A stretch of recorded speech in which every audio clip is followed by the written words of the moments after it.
What are the national security risks of this kind of pervasive data collection? So a few years back, from another data broker, one based in Europe, I obtained a list of the kind of data that were available from them. And one of the categories was incest and abuse support. So what that means is if you are a victim and you are seeking support, this is the tag that might be associated with you.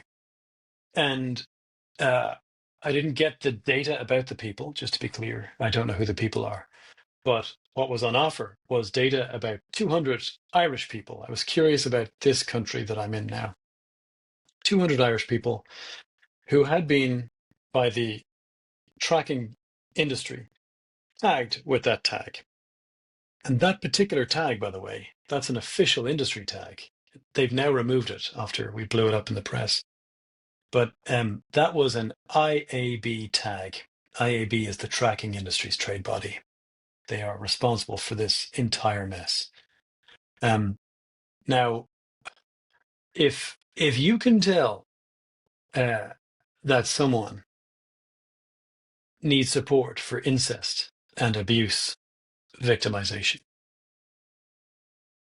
you can tell many, many other things about them too, because that is about the most sensitive possible thing. So I think what we're looking at here is not just uh, the normal scandal that we have with the tracking industry, which is always location. Right. Look, we found this soldier was in this particular building and then they ended up in a brothel. That's the normal story.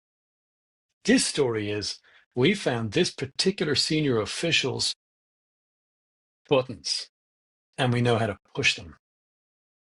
And we are in China and we, by natural law, have access to any commercial data that enters our jurisdiction.